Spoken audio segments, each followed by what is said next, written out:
നമസ്കാരം. വാസ്തവവും വിശ്വാസവും എന്ന യൂട്യൂബ് ചാനലിലേക്ക് എല്ലാ പ്രേക്ഷകർക്കും സ്വാഗതം. ഇന്ന് നമുക്കൊരു വലിയ ഭൂമി, അതായത് ഒരു 50-60 സെൻറ്റ് വലിപ്പമുള്ള ഒരു ഭൂമിയിൽ എങ്ങനെ ഗൃഹം നിർമ്മിക്കാം എന്നതിനെപ്പറ്റി ചർച്ച ചെയ്യാം. അതായത് അങ്ങനെ ഒരു വലിയ ഭൂമിയാണെങ്കിൽ ആ 60 സെൻറ്റിനകത്ത് ഒന്നായി കിടക്കുന്ന ഭൂമിയിൽ 2 ഗൃഹം മാത്രമേ നിർമ്മിക്കാൻ പറ്റുള്ളൂ. അല്ലാതെ 6 ഗൃഹം ഒരുമിച്ച് ഇരിക്കുന്ന ഭൂമി ചെയ്യാൻ പറ്റത്തില്ല. അതിനുവേണ്ടി ആ ഗൃഹത്തിനെ ഖണ്ഡീകരിക്കണം എന്നൊരു ചടങ്ങുണ്ട്. അതായത് 4ആയിട്ട് തിരിക്കുക എന്നുള്ളതാണ്. സമചതുരമായിട്ട് 4 ഭാഗങ്ങളായി തിരിക്കുക. എന്നിട്ട് അതിൻ്റെ നിർവികോണിലും ഈശാനക്കോണിലും വരുന്ന 2 ഖണ്ഡങ്ങളിൽ മാത്രമേ ഗൃഹം നിർമ്മിക്കാൻ പാടുള്ളൂ. അപ്പോൾ ഈ 2 ഖണ്ഡങ്ങൾ ഒഴികെ മറ്റ് 2 ഖണ്ഡങ്ങളിലും, മൃത്യുസൂത്രം കടന്നു പോകുന്ന 2 ഖണ്ഡങ്ങളിലും ഗൃഹം നിർമ്മിക്കാൻ പാടില്ല. അത് നമ്മൾ പ്രത്യേകം ശ്രദ്ധിക്കേണ്ട കാര്യമാണ്. അപ്പോൾ ഗൃഹത്തിൻ്റെ മുഖം എപ്പോഴും വാസ്തുമധ്യത്തിലേക്ക് തിരിഞ്ഞു തന്നെ വരണം. നമ്മൾ നിർമ്മിക്കുന്ന ഗൃഹം വാസ്തുമധ്യത്തിൽ നോക്കി തന്നെ ഇരിക്കണം. ഗൃഹം പണിയുമ്പോൾ വാസ്തുമധ്യത്തോട് ചേർന്നും, എന്നാൽ ഒന്നും ഒത്ത മധ്യത്തല്ലാതെയും മാത്രമേ ഗൃഹത്തിൻ്റെ സ്ഥിതി വരാവൂ. എങ്ങനെ? വാസ്തുമധ്യത്തിൽ ചേർന്നും എന്നാൽ ഒത്ത മധ്യത്തിലല്ലാതെയും മാത്രമേ ഗൃഹത്തിൻ്റെ സ്ഥിതി വരാവൂ. വാസ്തു തിരിച്ച് മതിൽ കെട്ടുന്നതിന് വാസ്തുവിൻ്റെ 4 മൂലകളിലും നേരത്തെ കല്ലിട്ട് വ്യക്തമാക്കി അടയാളം ചെയ്താൽ മറക്കരുത്. അല്ലെങ്കിൽ പിന്നീട് വാസ്തു മണ്ഡലം തിരിക്കുന്നതിന് അളവിൽ വ്യത്യാസം വരും. ഗൃഹത്തിൻ്റെ സ്ഥാനനിർണ്ണയത്തിന് വരുമ്പോൾ വ്യത്യാസവും വരാൻ സാധ്യതയുണ്ട്. അതുപോലെ വാസ്തുമധ്യം ബ്രഹ്മസ്ഥാനവും ഒരു കല്ലിട്ട് നേരത്തെ തന്നെ അടയാളം ചെയ്ത് വയ്ക്കണം. അതിന് ശേഷം മാത്രമേ കുറ്റിവയ്ക്കാൻ പാടുള്ളൂ. വാസ്തുമധ്യം ആ ഭൂമിയുടെ 4ആയിട്ട് ഖണ്ഡീകരിച്ച ഭൂമിയിൽ 2 ഖണ്ഡത്തിൽ മാത്രമേ നമ്മൾ ഗൃഹം പണിയാൻ പറ്റുള്ളൂ എന്ന് പറഞ്ഞു. ആ 2 ഖണ്ഡത്തിൻ്റെയും വാസ്തുമധ്യം ഏതിവിടെ വരും എന്നുള്ളത് കുറ്റി വെച്ചോ അല്ലെങ്കിൽ ഒരു കല്ല് സ്ഥാപിച്ചോ നേരത്തെ അത് നമ്മൾ നിശ്ചയം ചെയ്ത് വയ്ക്കണം. കാരണം എന്തെന്ന് പറഞ്ഞാൽ അവിടെ ചുമരുകളോ തൂണുകളോ ഒന്നും വരാൻ പാടില്ലാതെ എപ്പോഴും അവിടെ ഒഴിച്ചിടേണ്ട അത്യാവശ്യമാണ്.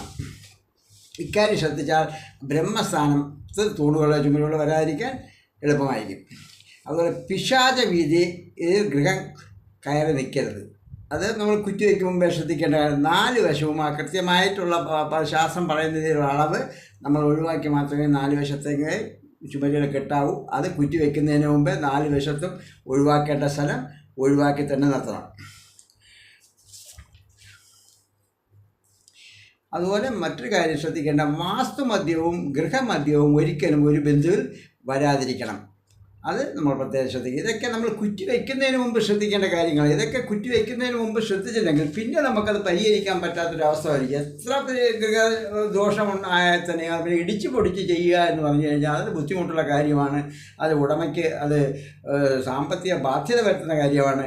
അതുകൊണ്ടും അതിനെ നമ്മൾ പോവാതെ ഒരു ഗൃഹം നിർമ്മിക്കുന്ന ഒരാൾ നേരത്തെ ഇത്ര ചെറിയ ചെറിയ കാര്യങ്ങൾ ശ്രദ്ധിച്ചാൽ അയാൾക്ക് പിന്നീട് ഒരു ബുദ്ധിമുട്ടുണ്ടാവാതിരിക്കാൻ സാധിക്കും. കാര്യം ഈ വക കാര്യങ്ങൾ മാത്രം ശ്രദ്ധിച്ചാൽ മതിയല്ല. വാസ്തുശാസ്ത്രം എന്ന് പറയുന്ന ഒരു വലിയ സംഭവമൊന്നുമല്ല. നമ്മൾ പ്രാരംഭഘട്ടത്തിൽ ചില പ്രത്യേക കാര്യങ്ങളിൽ ഒരു നിയന്ത്രണവും ശ്രദ്ധയും ഉണ്ടായിരുന്നാൽ വാസ്തുവിൽ ഒരു ചുക്കുമില്ല എന്ന് തന്നെ പറയാം. കാരണം ഈ നിർമ്മാണം, അതായത് വാസ്തുമണ്ഡലം തിരിക്കുന്നതിലും ഗൃഹത്തിന് കുറ്റി വയ്ക്കുന്നതിനും അല്ലെങ്കിൽ ഏതൊക്കെ ഖണ്ഡത്തിൽ വീട് വയ്ക്കാമെന്നുള്ളതും അതൊക്കെ നമ്മൾ കുറച്ച് അറിഞ്ഞിരുന്നാൽ ആരുടെയും സഹായമില്ലാതെ ഒരു ദോഷവുമില്ലാത്ത രീതിയിൽ പോസിറ്റീവ് എനർജി കൊണ്ടുവരത്തക്ക രീതിയിൽ ഒരു ഗൃഹം നമുക്ക് നിർമ്മിക്കാൻ സാധിക്കും. അതുകൊണ്ട് ഈ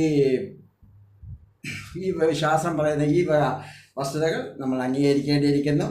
അത് അംഗീകരിക്കാൻ താല്പര്യമുള്ളവർ ചെയ്യുക. ഇത് നമ്മുടെ ഒരു വീഡിയോ നമ്മൾ പലത് ഇട്ടിട്ടുണ്ടെങ്കിൽ ഒരു മധ്യവയസ്സ് കഴിഞ്ഞവർക്ക് മാത്രമേ ഈ വീഡിയോ കാണുന്നുള്ളൂ. കാരണം അവർക്ക് മാത്രമേ ഇത് താല്പര്യമുള്ളൂ. മറ്റേ യുവാക്കൾക്കൊന്നും ഇപ്പോൾ ഈ ശാസ്ത്രത്തിനോട് യാതൊരു താല്പര്യമില്ല. അതിനാൽ അവരെ സ്കിറ്റ് ചെയ്ത് പോവുകയാണ് ചെയ്യുന്നത്. അതിനാൽ എന്തെങ്കിലും ഇതുകൊണ്ട് ഉപയോഗം വേണം, ഭാവിയിൽ നമുക്ക് എന്തെങ്കിലും ഇത് പ്രയോജനപ്പെടുത്തണം എന്ന് മനസ്സിൽ തോന്നുന്നവർ ചാനൽ സബ്സ്ക്രൈബ് ചെയ്ത് ഫോളോ ചെയ്ത് വരിക. എന്നാൽ മാത്രമേ നിങ്ങൾക്ക് നമ്മുടെ എല്ലാ വീഡിയോകളും കാണാൻ സാധിക്കത്തുള്ളൂ.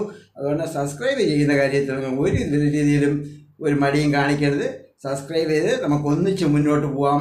എനിക്കറിയാവുന്നുള്ളത്, അല്ലെങ്കിൽ ഞാൻ പഠിച്ചിട്ടുള്ളതും ഞാൻ പരിശീലിച്ചിട്ടുള്ളതും എൻ്റെ അനുഭവത്തിലുള്ളതും മുഴുവൻ കാര്യങ്ങൾ ഞാൻ ഓരോ വീഡിയോയിലായിട്ട് നിങ്ങൾക്ക് ലഭ്യമാക്കി തരുന്നതായിരിക്കും. ഈ വിഷയം നിങ്ങൾക്ക് ഇഷ്ടമായെങ്കിൽ ചാനൽ സബ്സ്ക്രൈബ് ചെയ്യുക, ലൈക്ക് ചെയ്യുക, വേണ്ടപ്പെട്ടവർക്ക് ഷെയർ ചെയ്ത് കൊടുക്കുക. എന്ന് മാത്രമല്ല, ഈ വീഡിയോയിലൂടെ ഞാൻ തരുന്ന കാര്യങ്ങൾ നമ്മുടെ സ്വന്തം അനുഭവത്തിലോ നമുക്ക് പരിചയപ്പെട്ടവരുടെ അനുഭവത്തിലോ നമ്മുടെ ദൃഷ്ടിയിൽ കാണുന്ന ആർക്കെങ്കിലും അവരുടെ ഗുണദോഷ അനുഭവങ്ങൾ അവർ ദോഷമായ നിർമ്മാണം നടത്തിക്കൊണ്ട് അവർക്ക് ഉണ്ടായിട്ടുണ്ടെങ്കിൽ മാത്രം നിങ്ങളത് വിശ്വസിച്ചാൽ മതി, അല്ലെങ്കിൽ നിങ്ങളെ കളഞ്ഞു കളയുക. അതേ ഞാൻ പറയുന്നുള്ളൂ. കാര്യം എന്ന് പറയുമ്പോൾ ഒരു ശാസ്ത്രം ഒരു വ്യക്തിയെ അടിച്ചേൽപ്പിക്കാൻ നമുക്ക് കഴിയത്തില്ല. അത് അനുഭവം കൊണ്ട് മാത്രമേ വിശ്വാസിയാക്കി എടുക്കാൻ പറ്റുള്ളൂ. അതുകൊണ്ട് നിങ്ങൾക്ക് അനുഭവം കൊണ്ട് വിശ്വാസിയാവണമെന്നുണ്ടെങ്കിൽ ഈ അനുഭവങ്ങൾ അല്ലെങ്കിൽ ഈ ശാസ്ത്രത്തിൽ പറയുന്ന തത്വങ്ങൾ എങ്ങനെയൊക്കെ നമ്മളെ ബാധിച്ചിരിക്കുന്നു എന്ന് സ്വയം വിശകലനം ചെയ്യാനുള്ള ഒരു മാനസികാവസ്ഥയിൽ നിങ്ങൾക്കുണ്ടാകണം എന്ന് ഞാൻ വിനീതമായി അപേക്ഷിക്കുകയാണ്. ഇതോടെ ഇത്രയും വിഷയം നിങ്ങളെ മുമ്പ് അവതരിപ്പിച്ചിട്ട് പിന്നെ അടുത്തൊരു പുതിയ വിഷയമായി വരുന്നതുവരെ നമോ വന്ദനം. ചാനൽ സബ്സ്ക്രൈബ് ചെയ്യാനും ലൈക്ക് ചെയ്യാനും ഷെയർ ചെയ്യാനും മറക്കരുതെന്ന് വീണ്ടും ഞാൻ ഓർമ്മിപ്പിക്കുകയാണ്. നമോ വന്ദനം.